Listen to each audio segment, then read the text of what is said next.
సదాశివసమారంభాం వ్యాసశంకరమధ్యమాం అస్మదాచార్యపర్యంతాం వందే గురుపరంపరాం. జ్యోతిష్ శాస్త్రాన్ని భావితరాల వారికి ప్రసాదించిన ఋషుల యొక్క పాదపద్మాలకి నమస్కారం చేసుకుంటూ, అలాగే నాకు ఈ జ్యోతిష విద్యను నేర్పిన గురువర్యులు జ్యోతిష బ్రహ్మ కీర్తిశేషులు శ్రీ ఏరంకి సూర్యనారాయణమూర్తి గారు, సూర్యశ్రీ దైవజ్ఞ గారి యొక్క పాదపద్మాలకి నమస్కారం చేసుకుంటూ, ఓం శ్రీ మహాగణాధిపతి నమః, శ్రీ గురుభ్యో నమః, హరి ఓం. వీక్షకులందరికీ నమస్కారం. తులారాశి వారికి ఈ వారం అత్యద్భుతమైనటువంటి శుభ ఫలితాల్ని మనం ఆశించవచ్చును.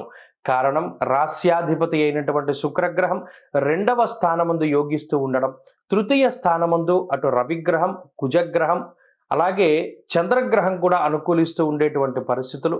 ఇక రాహు యొక్క బలం, గురువు యొక్క బలం ఈ రాశి వారికి చాలా అత్యున్నతమైనటువంటి శుభ ఫలితాలకి కారణమవుతూ ఉన్నది.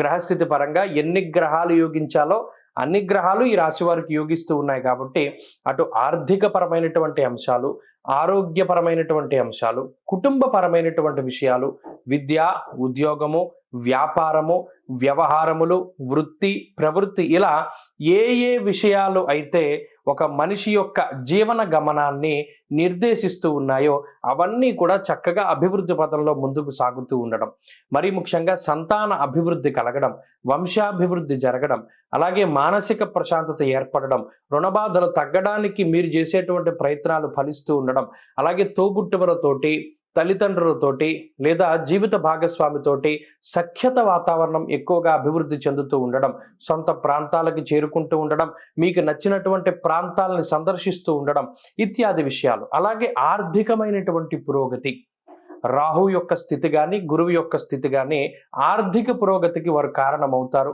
ఈ వారంలో ఉండేటువంటి చంద్ర బలాన్ని గనక తీసుకుంటే మంగళవారం లగాయితూ గురువారం రాత్రి ఉండేటువంటి పరిస్థితులు చాలా అనుకూలంగా ఉన్నాయి. చాలా కాలం తర్వాత కొంతమంది వ్యక్తులతోటి సంభాషణ, ఎప్పుడో మీరు చిన్నతనంలోనో లేదా ఇప్పటికి చాలా పూర్వము మాట్లాడినటువంటి వ్యక్తులతో సైతం సంభాషణ చేయగలుగుతారు.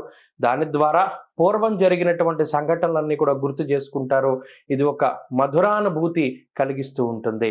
అలాగే ఉద్యోగపరమైనటువంటి అంశాలు మెరుగ్గా ఉన్నాయి. ఉద్యోగంలో మార్పులు కానివ్వండి, పని వేళల్లో మార్పులు కానివ్వండి, లేదా ఎక్కువ సమయం పని చేయడానికి కూడా మీరు ఇష్టత చూపిస్తూ ఉండడం లాంటి అంశాలు కూడా ఈ వారంలో కనబడుతూ ఉన్నాయి. ఉద్యోగాభివృద్ధి ఉన్నది. వ్యాపారానికి చక్కగా అవకాశాలు ఉన్నాయి. కొత్త వ్యాపారాలు ప్రారంభించి మంచి విజయాన్ని అందుకుంటారు. అలాగే వ్యాపారాభివృద్ధి గోచరిస్తూ ఉన్నది. విద్యార్థులకు సైతం కాలం అనుకూలంగా ఉన్నది. దూర విద్య, విదేశీ విద్య, పోటీ పరీక్షలు, లేదా మీకు నచ్చినటువంటి విద్య, నచ్చినటువంటి విద్యాలయంలో మీరు చదవగలిగేటువంటి స్థితికి సైతం ఈ గ్రహస్థితి కారణమవుతుంది. అలాగే స్త్రీలకు ప్రత్యేకించి ఈ గ్రహస్థితి మానసికమైనటువంటి ప్రశాంతతకి కారణమవుతుంది.